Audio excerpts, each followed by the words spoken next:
News 4 San Antonio at 5, we're here for you. Hundreds of migrant children spend their first day in San Antonio. What local leaders say they saw after getting a look at living conditions. Big new changes to who can get a COVID-19 vaccine, how health officials are adjusting, and what this means for your chances of getting a shot. And the first report on the origins of coronavirus, what investigators consider the most likely cause, in just a bit. But first, thank you for joining us. I'm Robert Price. Tonight, we have team coverage from the Freeman Coliseum Expo Hall. Our Simone De Alba is live there, along with Galli and Alejandra Guzman. You see the video. More children, unaccompanied migrant boys, arriving at Freeman by the busload. For all that and more, let's hand it over to Simone, joining us live from the news conference that is now wrapped up. Simone?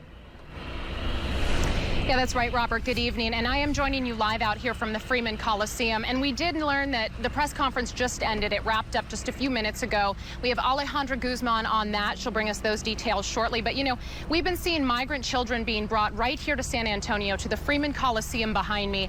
Local leaders have been calling this a humanitarian effort. Let's get to News 4's Galli. He has been tracking this story, covering it tirelessly for us. And Joe, can you tell us what you've seen over the last day? What have you observed?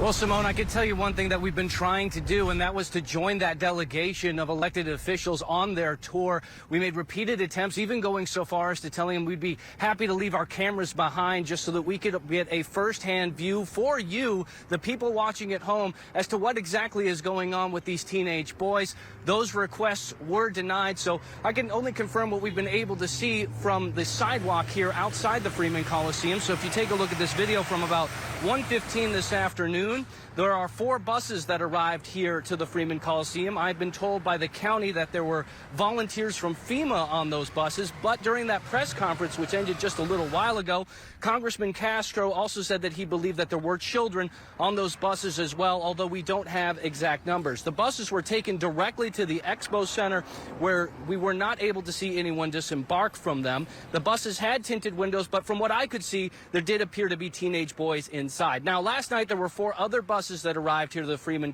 Coliseum, which did contain the majority of the migrant children. We're talking about 500 kids. These are teen boys between the ages of 13 and 17, and they could be here for quite some time, anywhere from just a few days to a few weeks, while they can be hooked up with other family members here in the United States while they wait to go through their asylum process. Simone? All right, Joe, thanks for bringing us that coverage. And we did want to talk about the press conference that we mentioned a moment ago. Joe touched on it as well. It was very important for local leaders like Judge Wolf, Mayor Ron Nirenberg, Congressman Castro, all to have a first-hand look at what was going on inside the intake facility, just to see what the children were experiencing. And covering this press conference for us to get local leaders' opinions and hear what they have to say, we have News 4's Alejandra Guzman. Ale, can you tell us a little bit about what leaders had to say?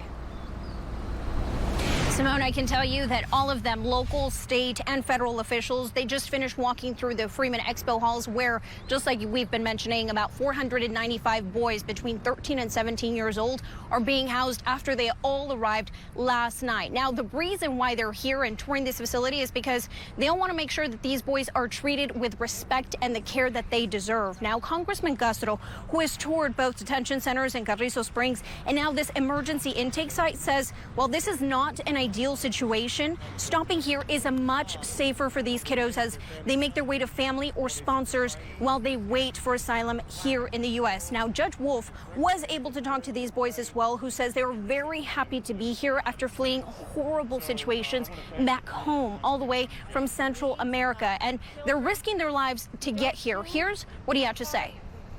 I must tell you, when we were walking by greeting the young boys that are here, 13 years old, 14 years old, 15 years old, 16, 17, remembering they came up over 1,000 miles from the southern border of Mexico to make their way to the United States and to seek asylum. They came over and turned themselves in and asked for asylum. These are good kids. Now, as the judge keeps on smiling about how they're really, really good kids, that's exactly what they are. These boys are in here watching movies, getting to play soccer. They're getting 3 meals a day, and they're being tested for COVID every 3 days. Now, coming up tonight at 6, we're going to hear from Commissioner Rebecca Clay Flores, who says this is a humanitarian issue, not a political one. So we're going to bring you the very latest coming up at 6. Melissa, back to you.